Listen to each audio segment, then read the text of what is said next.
Bonjour et bienvenue pour cette nouvelle vidéo d'inspiration. Alors aujourd'hui, je voudrais vous parler des avantages à être végétarien, à le devenir. Et cette vidéo fait suite à la vidéo que j'avais fait qui s'intitule Pourquoi je suis devenu végétarien. Dans cette vidéo, je vous mettrai le lien à la fin de celle-ci, j'expliquais que j'étais devenu végétarien d'abord pour me soigner, parce qu'à cette époque-là, il y a plus de 30 ans en arrière, maintenant 30, 35 ans, j'avais des problèmes de santé assez importants. Et donc je me suis tourné vers l'alimentation et plutôt végétarienne pour me soigner et ça a été un succès. Je ne reviens pas là-dessus. Donc c'était voilà, je suis devenu progressivement, petit à petit, végétarien. J'expliquais dans cette vidéo que je n'étais pas devenu végétarien par dogme, par principe, pas du tout. Mais voilà, ça a été pour moi une découverte progressive, mais qui est devenue évidente à partir du moment où j'ai amélioré ma santé. Et puis ensuite, par la suite, je me suis rendu compte que la, comment dire, le fait d'être carnivore, de manger de la viande, eh bien, avait des conséquences, bon, nocives pour la santé, on va y revenir, mais aussi nocives pour l'environnement et bien sûr nocives pour l'animal lui-même, puisque être carnivore, en fait, revient à soutenir un système qui cautionne, en fait, hein, ça revient à cautionner. Et je ne vous jette pas la pierre si vous mangez de la viande, mais il faut quand même en avoir conscience.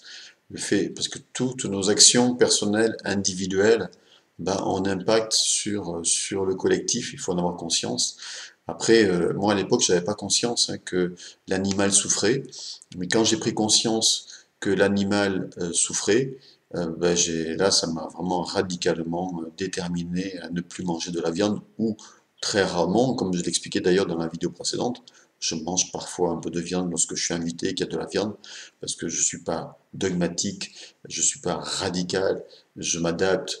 Et puis, comment dire, cette viande qui m'est donnée, je la bénis, je la transforme, je remercie l'animal pour son sacrifice. Et voilà, mais je sais que fondamentalement, c'est pas une nourriture adaptée à mon corps, ça je le sais, je vais vous expliquer pourquoi dans quelques instants. Et, mais par contre, quand voilà, au moment des fêtes, par exemple de Noël, quand je suis en famille, ben voilà, je mange de la viande, mais c'est vraiment très très rare.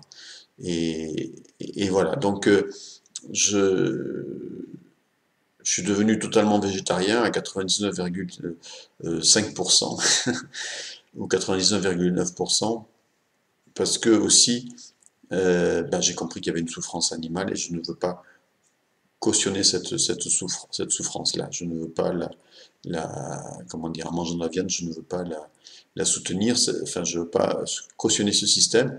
Et idem, je sais que pour produire de la viande, on est en train de détruire la planète, puisque pour produire des élevages intensifs, eh ben, on détruit des forêts et des forêts et des forêts et des forêts entières.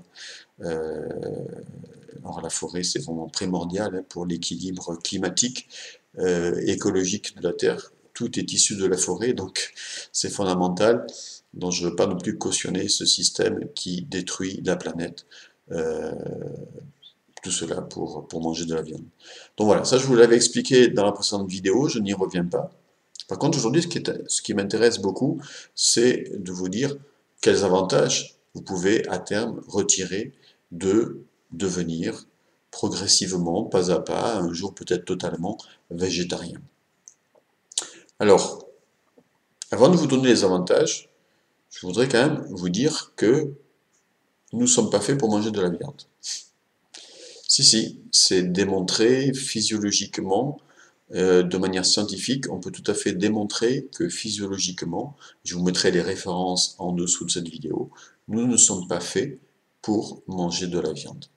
Nous n'avons pas la physiologie, la constitution organique et physiologique pour manger de la viande, la digérer correctement et l'éliminer correctement. Notre physiologie, elle est plutôt proche des singes et des grands singes, comme les gorilles par exemple, qui eux mangent bien sûr, ils sont végétariens, ils mangent pas de viande, ils mangent des pousses, ils mangent des noix, ils mangent des fruits, voilà ce qu'ils mangent. Donc ils sont vraiment végétariens. Peut-être quelques insectes, mais voilà, donc vous allez me dire, ils sont peut-être pas 100% végétariens parce qu'ils mangent des insectes, mais je veux dire, voilà, mais globalement, voilà, à 90%, c'est des fruits, c'est des pousses, c'est des végétaux, ce sont des noix, voilà, voilà leur alimentation, qui est une alimentation adaptée à leur physiologie. Et nous, notre physiologie, elle est très très proche, elle est pratiquement la même que les singes, que les grands singes. Donc pourquoi nous mangeons de la viande? Pour de manger, pourquoi alors nous mangeons de la viande? Alors ça, c'est aussi une question intéressante auquel je répondrai peut-être dans cette vidéo aujourd'hui, si j'ai le temps, je vais voir. Mais je vais quand même vous donner quelques différences pour vraiment voilà, vous démontrer plus profondément ce que je suis en train de vous dire. Il y a 17 différences entre nous et puis les carnivores et les granivores. On n'est ni granivore ni carnivore, et il y a 17 différences qui le démontrent. Je vais vous en citer quelques-unes pour bien vous montrer cette différence et qu'on n'est pas fait, qu'on n'est pas comme un carnivore. Par exemple, un carnivore, bah, il est équipé pour manger de la viande. Il est équipé pour chasser. Il est équipé pour déchirer la viande. Il est équipé pour broyer la viande. Il a des griffes.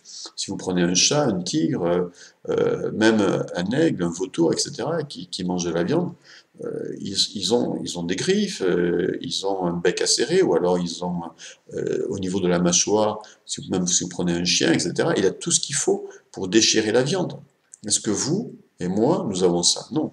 Je vous mets au défi d'aller dans la nature avec vos mains et vos dents, et puis d'attraper un animal sauvage et de le déchirer avec vos dents ou avec vos ongles. Vous n'y arriverez pas. C'est une des 17 différences, mais je veux dire, elle est vraiment, voilà, si on était fait pour manger de la viande, on aurait au moins, on aurait le matériel pour, on l'a pas. Bon. Mais il y en a d'autres différences, très intéressantes. Autre différence, par exemple, avec les granivores. Les granivores, ce sont les oiseaux en général qui mangent des graines.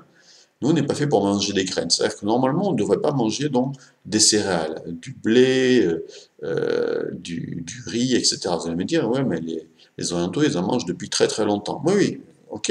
Mais là aussi, il y a eu une forme de dégénérescence au niveau alimentaire. Justement, pourquoi on est arrivé à manger des céréales? Pourquoi on est arrivé à manger de la viande? J'y reviendrai après. Je ferai peut-être un petit historique après. Alors, donc les carnivores, hein, par exemple un oiseau, il a un gésier, ou vous prenez une poule, elle a un gésier, elle a tout ce qu'il faut pour en fait broyer ses graines, ou même parfois même des pierres. Hein. Ils se servent de petits cailloux, ils absorbent des petits cailloux pour broyer tout ça et le digérer. Nous, on l'a pas. Donc normalement, on ne devrait pas manger aussi de céréales. D'autant plus que les céréales, bah, elles acidifient l'organisme, comme la viande d'ailleurs. Je reviendrai là-dessus après sur les avantages au niveau santé. Alors, l'idéal serait donc, je sais que nous le faisons tous, moi aussi, au jour d'aujourd'hui encore, je mange de temps en temps parfois des céréales, mais de moins en moins. Mais normalement, on devrait, pour manger des céréales, on devrait les manger germées, c'est-à-dire on devrait faire tremper par exemple des lentilles, euh, ou, euh, ou le riz, ou le riz complet, ou on devrait au moins le faire tremper, ou le faire germer, si possible, ou si vous mangez du quinoa, le faire germer avant de le faire cuire. Mais si c'est germé, le quinoa, vous pouvez le manger cru aussi. On reviendra peut-être sur les graines germées après. En tout cas, pour qu'il passe à l'état végétal et non plus qu'il soit à l'état de graine. Bon. En tout cas, c'est une différence. Normalement, on n'est pas fait pour manger non plus des graines. On n'est pas fait pour manger de la viande. Pourquoi?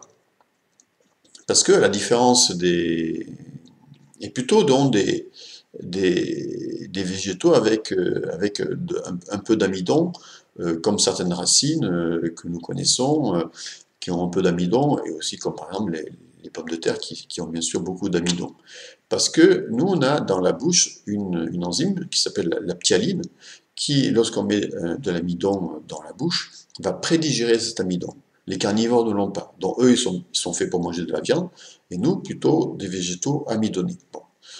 Mais, plus grosse différence encore, deux grosses différences encore avec les carnivores, et qui sont vraiment très significatives, c'est qu'un carnivore a l'enzyme pour éliminer le produits dérivés de la digestion des protéines issues de la viande. Quand vous mangez de la viande, la digestion aboutit donc sur la viande qui est donc constituée majoritairement de protéines, donc d'acides aminés,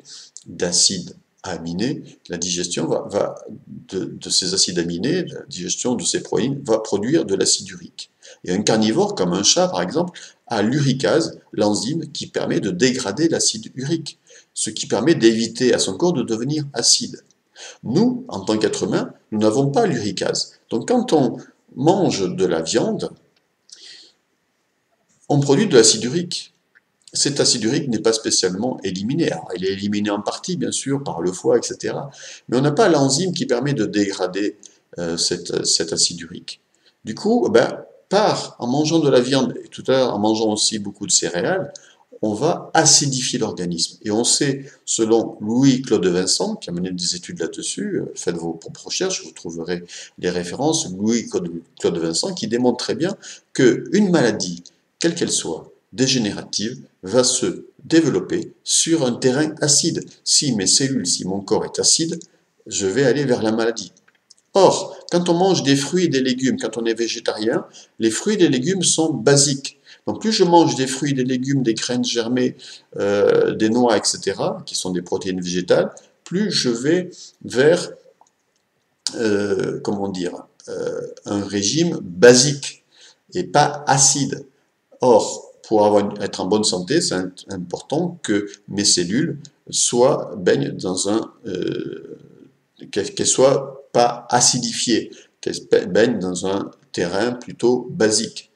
Même si le milieu peut être légèrement acide, il est vraiment important au niveau cellulaire qu'il y ait tout ce qu'il faut pour tamponner cette acidité et que le milieu soit basique. Donc on sait que plus le terrain organique, plus les cellules sont acidifiées parce qu'il y a une accumulation d'acide urique, l'acide pouvant venir aussi d'autres sources comme le stress, mais bon, peut-être que j'en reparlerai.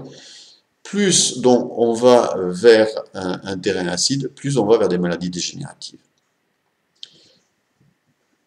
Le chat, s'il se nourrit normalement, s'il n'est pas empoisonné, s'il n'a pas une alimentation industrielle polluée, il ne va pas faire de maladies dégénératives normalement. Parce qu'il a tout ce qu'il faut il a l'uricase pour détruire l'acide urique.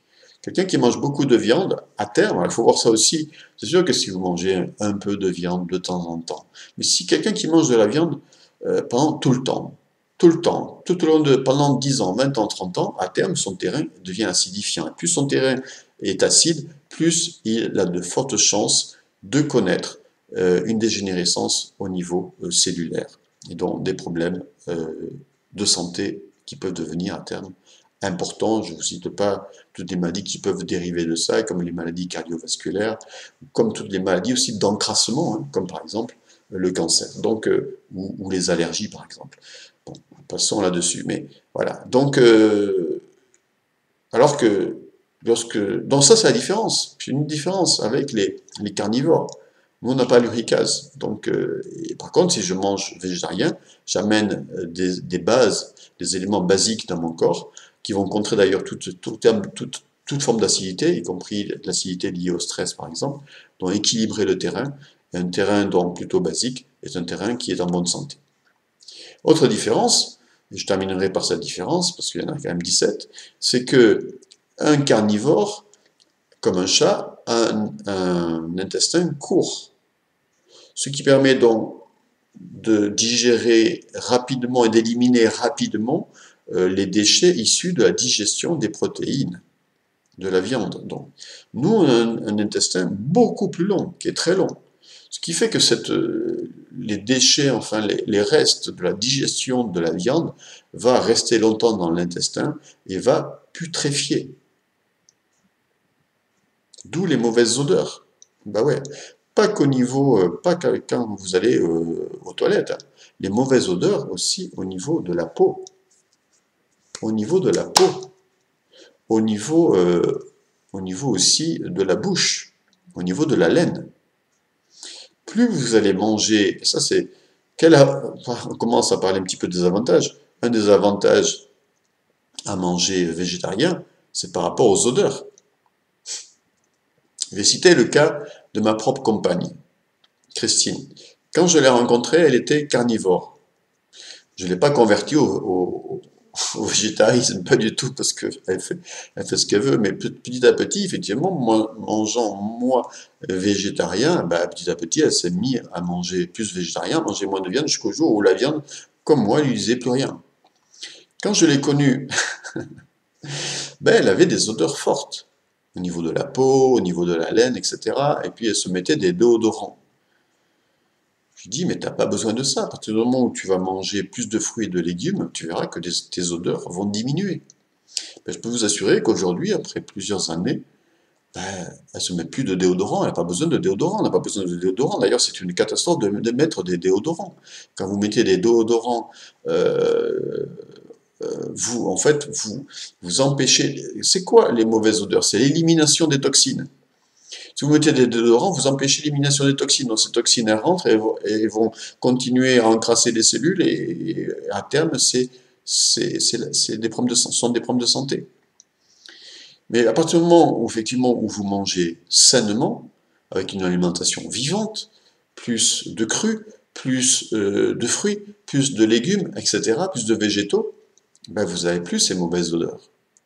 Ben, il suffit de, pour bien comprendre ça, ben, vous prenez des fruits et des légumes, vous les laissez pourrir, ok, à un moment donné, ils vont pourrir, mais ils n'auront pas spécialement une mauvaise odeur. Ils vont pas être moisir, etc. Vous laissez du poisson, de la viande pourrir, vous allez voir l'odeur que ça a. Hein. Ça pue. C'est horrible. Bah, quand vous mangez de la viande, c'est ce qui se passe. Ça reste dans l'intestin et ça pue. Donc mauvaise haleine et mauvaise odeur de la peau. Du coup, on prend du savon, on prend des déodorants, et le savon, c'est catastrophique. Moi, ça fait des années, enfin, je n'utilise jamais de savon. J'ai pas besoin de savon. J'ai jamais utilisé de déodorant. J'utilise juste du savon, oui, pour les parties intimes, génitales, c'est normal. C'est des parties qui sont confinées, c'est des parties qui éliminent les déchets, donc il y a des odeurs. Uniquement pour ces parties-là. J'utilise du savon bio, végétal, naturel, bien sûr, pas chimique. Mais sinon, pour le visage, pour tout, pour la peau, jamais, pas besoin. Jamais de déodorant. Et ma compagne vous dira que je sens bon. Pourtant, je ne mets pas de parfum. Mais je sens bon parce que j'ai une alimentation saine. Parce que aussi j'ai des pensées saines, hein, parce que si vous avez des pensées négatives, vous sentez mauvais, parce que les pensées négatives, c'est un stress au niveau cellulaire qui se traduisent par des réactions chimiques, et vous libérez ces réactions chimiques, c'est des petites putréfactions au niveau cellulaire, et vous libérez ces molécules, vous les dégagez aussi. Hein. Quelqu'un qui est négatif ou même qui est malsain, il sent mauvais. Quelqu'un qui mange mal, il sent mauvais. Donc voilà. Alors, vous voyez, je vous ai déjà donné pas mal d'avantages, et tout ça pour vous dire les différences, et quelques différences. Est-ce que vous avez compris déjà que le principal avantage de manger plus de fruits et de légumes, d'en mettre de plus en plus dans votre alimentation, est plutôt cru que cuit, parce que dès que c'est cuit, c'est mort, donc plutôt des graines germées aussi, quelque chose de vivant. Plus c'est vivant, plus vous avez des nutriments, des enzymes, des vitamines qui vont vraiment nourrir la cellule, qui vont apporter tout ce qu'il faut à la cellule. C'est basique, plus vous apportez les bons nutriments, plus vous n'aurez plus ces problèmes d'odeur. Donc vous comprenez que le principal avantage à être végétarien, c'est la santé. C'est clair. C'est au niveau santé, vous l'avez compris. Et après, il y a des avantages, je parlais des odeurs, mais en termes d'énergie aussi, en termes de vitalité, en termes de sommeil, en termes de meilleure pensée. Pourquoi tout ça? Il y a 5 facteurs importants pour être en bonne santé. Alors, il y a plus que 5 facteurs. Hein. Il y a 11 facteurs importants pour être en bonne santé. L'alimentation en fait partie. Et je vais vous en citer 5 qui sont reliés à l'alimentation, ou en tout cas où l'alimentation peut aider par rapport à cela. Mais il y a 5 facteurs clés qui peuvent qui peuvent donner soit la santé, soit la maladie, selon qu'on va dans leur sens ou pas. Premier facteur, le stress. Le stress est un facteur déclenchant voilà, qui produit ce qu'on appelle au niveau cellulaire le stress oxydatif, qui donc amène au niveau de la cellule à bien des perturbations importantes, des dysfonctionnements. Et si la cellule ne fonctionne pas bien, ben c'est tout l'organe qui ne fonctionne pas bien, etc. Il faut savoir que quand vous mangez sainement, ben, vous apportez des nutriments, comme des antioxydants, par exemple, surtout si vous mangez cru, qui peuvent contrer le stress oxydatif. Vous voyez, vous apportez aussi des nutriments qui vont aussi nourrir les cellules de votre cerveau. Donc, ils vont vous apaiser mentalement, qui peuvent vous permettre de mieux dormir. Et le sommeil et le repos est un facteur important pour être en bonne santé.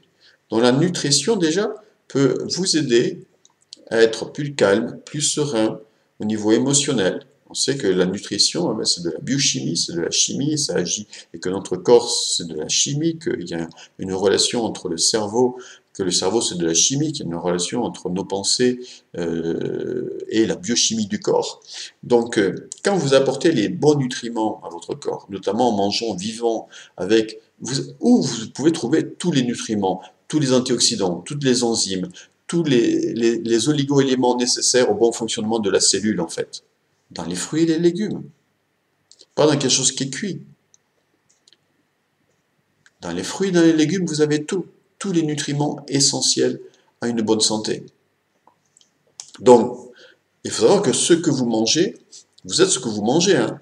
Ce que vous mangez nourrit votre corps, façonne votre corps, nourrit votre cerveau. Donc, quand on a une alimentation saine, on a un cerveau qui est mieux nourri, notamment par exemple, je prends l'exemple des oméga 3, oméga 6, oméga 9. Si vous prenez des huiles végétales, ou des huiles végétales, vous avez, comme par exemple l'huile de colza, vous avez un bon équilibre oméga 3, oméga 6 qui va correctement nourrir le cerveau et qui va donner un équilibre aussi au niveau émotionnel.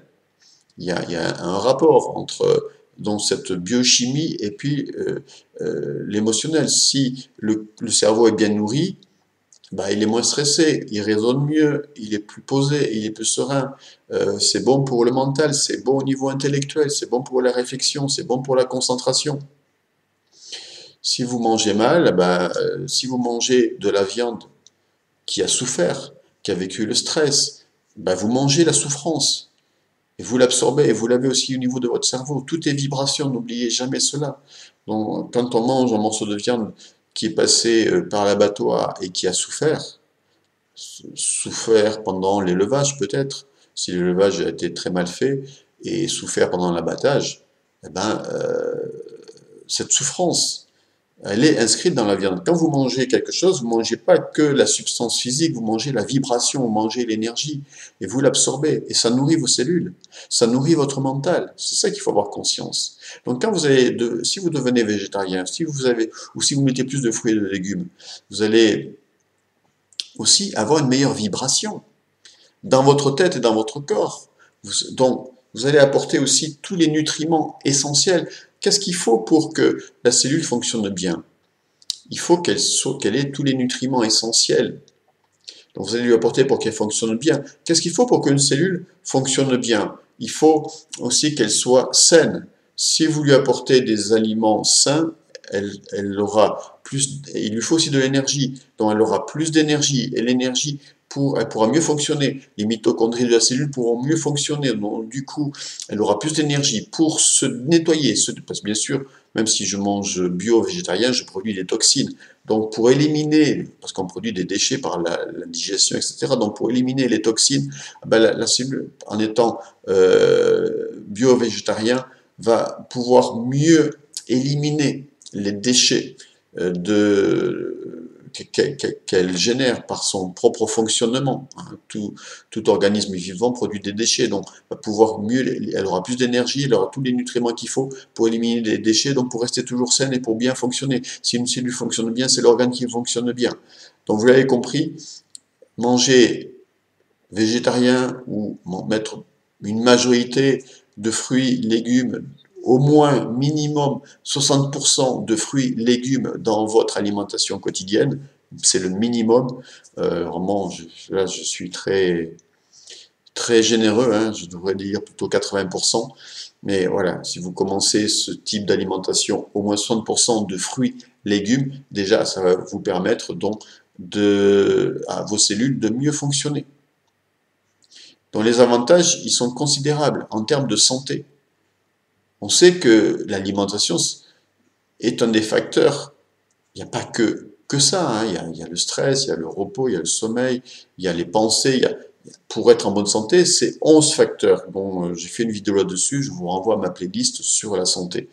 Mais on sait que l'alimentation, c'est un facteur très important et qu'on sait très bien, hein, c'est pas moi qui le dis, hein, ce sont des études qui le disent, et c'est pour ça qu'on vous dit de manger plus de fruits, plus de légumes, c'est l'OMS qui le dit, on sait très bien que l'alimentation industrielle est une des causes des maladies dégénératives comme les maladies cardiovasculaires, comme Alzheimer, comme le diabète, comme le cancer, etc. On le sait ça. Il y a un rapport de cause à effet. Même si on fait l'autruche, même si on ne veut pas l'entendre, même si on se dit on n'a qu'une vie, il faut en profiter, bon, faites ce que vous voulez, hein. Si vous voulez, voilà, chacun fait ce qu'il veut de sa vie, hein. Moi, pour moi, ça n'a aucune espèce d'importance. Par contre, si je vous transmets ce message, c'est pour vous, en termes de santé, mais c'est aussi pour la planète, c'est aussi pour les animaux. Voilà, parce que voilà, c'est l'humanité a besoin, de toute façon, l'humanité un jour redeviendra végétarienne, parce qu'elle était végétarienne au départ. Au départ, elle était végétarienne. Ça me permet de faire ce petit historique que j'évoquais tout à l'heure. Oui, au départ, elle était végétarienne. Au départ, dans la Genèse, par exemple, on parle du paradis perdu, etc. Euh, L'être humain vivait sûrement dans les zones équatoriales, là où il fait chaud, là où se trouvent les singes, les gorilles, etc., dans des zones chaudes, humides, où la végétation pousse à profusion avec des végétaux à profusion, et puis des fruits à profusion. Et il était cueilleur, pas chasseur. Il est devenu chasseur par la suite. Donc, il prenait ce qu'il trouvait. Ben oui, il a des mains et juste une mâchoire qui est faite pour manger des fruits, pas de la viande, etc. J'ai expliqué tout ça tout à l'heure. Puis après, l'être humain, dans son histoire, il a migré vers il a quitté l'équateur, il a quitté ce paradis terrestre en fait. Il est allé vers d'autres contrées sur le globe terrestre et dans des zones beaucoup plus froides. Et là a commencé donc, au début, l'être humain était plutôt comment dire, n'était pas un prédateur, c'était quelqu'un qui se nourrissait dans ces zones plus froides, peut-être de cadavres d'animaux, etc. Et puis après est venu, il a découvert les céréales, il a cultivé les céréales, il a sélectionné des céréales, il a cultivé les céréales, est venu avec la découverte du feu. Je vous le fais rapide parce que le docteur Jean Seignalé, dans son livre l'alimentation, la troisième médecine, l'alimentation, la troisième médecine en parle très bien. Je vous renvoie aussi à cet ouvrage dont je vous fais un historique rapide. Mais avec la découverte du feu, effectivement, on est passé à la cuisson. Est-ce que le feu c'est une bonne chose? On peut se poser la question, mais bon, en fait le feu n'est ni bon ni mauvais, c'est l'utilisation qu'on en fait après, hein, comme pour tout. Et donc on est passé à l'agriculture, des céréales, voilà, à la cuisson des aliments, l'homme est devenu un chasseur, etc. Et petit à petit, comme ça, on peut dire que il a dégénéré. Dans la Bible, on vous parle d'êtres humains qui étaient multicentenaires. Vous pourriez me dire, ouais, mais c'est une fable. Moi, je dis, il n'y a pas de fumée sans feu. Il y a sûrement une vérité derrière tout ça. Il y a eu sûrement une époque où il y a eu des géants, il y a eu sûrement une époque où l'être humain pouvait vivre des centaines d'années. La preuve, c'est qu'il y a des civilisations. Il y a certains peuples, il y avait certains peuples encore sur Terre notamment certains peuples qui vivent retirés de la civilisation, ou les Hunza dans l'Himalaya, qui vivaient plus que centenaires, en parfaite santé. Donc c'est possible d'être centenaire en parfaite santé. Et donc, pourquoi, comment à partir du moment où les raisons à partir du moment où on commence à manger ce qui ne nous correspond pas physiologiquement, à partir du moment où on n'a pas non plus le mental qui va avec, parce que la santé c'est une question aussi de mental. Si je suis bio-végétarien, mais qu'à côté de ça je suis stressé, j'ai un mauvais sommeil, je dors pas bien, je suis fatigué tout le temps, je suis en surmenage, je vais tomber malade aussi. Hein, c'est pas l'alimentation n'est pas le seul facteur. Je veux dire qu'à un moment donné, voilà, l'être humain a dérivé vers une alimentation qui ne lui convient pas physiologiquement. Et aujourd'hui, on en voit les résultats. On en voit les résultats. De plus en plus de maladies auto-immunes, par exemple, de plus en plus jeunes. De plus en plus jeunes. Et on avait à une certaine époque nos grands-parents qui vivaient centenaires. Aujourd'hui, les centenaires, on a de moins en moins de centenaires. On nous dit que l'espérance de vie augmente, mais dans quel état? Ah oui, on maintient les gens en survie, c'est-à-dire on les maintient sous médicaments, on les maintient à l'hôpital en survie. Pendant 10 ans, 15 ans, les gens sont dans des maladies graves, en dégénérescence, ils souffrent énormément. C'est ça que l'on veut, c'est ça l'espérance de vie que l'on veut, c'est ça bien vieillir. L'avantage, bien sûr, avec les autres clés que je vous ai citées, pour être en bonne santé, une des clés fondamentales pour être en bonne santé, c'est bien sûr et vivre longtemps en bonne santé. Longtemps, je dis bien en bonne santé, c'est d'avoir alors cette alimentation végétarienne, mais aussi, bien sûr, de ne pas être stressé, d'avoir un bon sommeil, d'avoir des pensées positives, d'être honnête dans notre vie. Oui, tout ça, ça compte. C'est important pour être en bonne santé, d'être relié à la source. Tout ça, c'est important pour être en parfaite santé, évidemment. Voilà. Et plus d'ailleurs on évolue sur le chemin spirituel, plus on a envie de choses subtiles. Donc je suis sûr qu'un jour, euh, je ne sais pas personnellement comment je vais évoluer, mais plus j'évolue personnellement sur le chemin spirituel, plus j'ai besoin de choses subtiles, comme bien sûr des graines germées, des jus de légumes, et de moins en moins, de manger en moins grande quantité, parce que en fait on se nourrit autrement. Donc je suis sûr que quand on est pleinement sur le chemin spirituel, je suis sûr que si on y est à fond, à 100%, totalement, je pense qu'à un moment donné, on n'a plus besoin de manger. Il y a certaines personnes qui ne mangent même plus. Ah oui, ça existe, hein, mais bon, je ne vais pas aborder ce débat maintenant, parce qu'on se nourrit de lumière, on se nourrit d'énergie directement, parce que dans l'alimentation, on va chercher l'énergie, hein, pas tant les nutriments, mais surtout l'énergie qui est derrière. Mais bon. Euh, donc, voilà, à un moment donné, ben voilà, l'homme a perdu son paradis originel, et petit à petit, il a dérivé vers les céréales, vers la culture. Dans les céréales, il est devenu chasseur parce qu'il vivait dans des régions froides. Euh, et il n'avait plus de fruits, il n'avait plus de tout ça à disposition qu'il avait dans les zones équatoriales. Et du coup, voilà. Et c'est comme ça qu'on est arrivé à devenir carnivore. Mais il faut savoir que nos arrière-grands-parents, ils mangeaient pas tant de viande que ça, hein. C'était l'exception, hein. Ils étaient plutôt fruits et légumes. Et c'est pour ça que moi, j'ai une arrière-arrière-grand-mère qui a vécu jusqu'à 100 ans, hein. Euh, j'ai un grand-père qui a vécu jusqu'à 100 ans. Donc, voilà. Aujourd'hui, c'est de moins en moins le cas. Parce que on est dans une alimentation industrielle, frelatée, carnivore, qui ne correspond pas du tout à notre physiologie.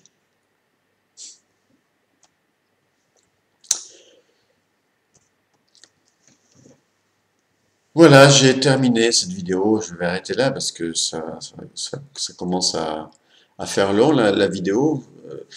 Actuellement, je fais des vidéos assez longues parce que je suis voilà, inspiré pour vous dire beaucoup de choses. Dites-moi d'ailleurs dans la zone commentaire si ces vidéos qui sont longues vous conviennent, si vous arrivez au bout de la vidéo ou pas. J'aimerais avoir votre ressenti par rapport à ça. Si vous préférez que je fasse des vidéos plus courtes ou c'est ces vidéos longues où je développe des sujets importants, je le développe pour vous. Donc c'est vraiment des petites conférences, des mini-conférences. Dites-moi si ces petites conférences, ces mini-conférences où j'essaie de vous expliquer le mieux possible les tenants et les aboutissants. Dites-moi aussi si cela vous convient. Et si cela vous convient d'ailleurs, si cette vidéo vous l'aimez, vous pouvez cliquer sur j'aime, merci beaucoup, partagez-la, n'hésitez pas à la partager, et toutes vos questions ou tous vos commentaires sont les bienvenus dans la zone commentaire ci-dessous. Je vous souhaite une très belle fin de journée, et puis à vous d'expérimenter, hein. Voilà, ne me croyez pas sur parole, expérimentez. Et puis, vous pouvez, par exemple, pendant une semaine, 15 jours, diminuer considérablement la viande si vous mangez de la viande, et voir déjà les résultats, et remplacer ça par des végétaux. Et puis, vous pouvez me dire ensuite comment vous sentez, qu'est-ce qui se passe pour vous. Il faut expérimenter. Voilà. Il est certain que moins vous mangerez de viande, mieux ça ira. Plus vous mangerez de végétaux, de fruits, de légumes et d'aliments vivants, je pourrais peut-être un jour développer ça une autre fois, l'alimentation vivante, pour peut-être en reparler une autre fois, plus évidemment, eh bien, vous allez mieux vous porter, à condition bien sûr que d'autres facteurs comme le sommeil, le stress, soient au rendez-vous. Mais déjà, le fait, comme je vous le dis aujourd'hui, de manger végétarien, eh ben, compense le stress et peut vous permettre aussi de mieux dormir. Voilà, je vous souhaite une belle fin de journée et à bientôt pour une prochaine vidéo d'inspiration. Vidéo qui peut changer, vidéos qui peuvent changer votre vie.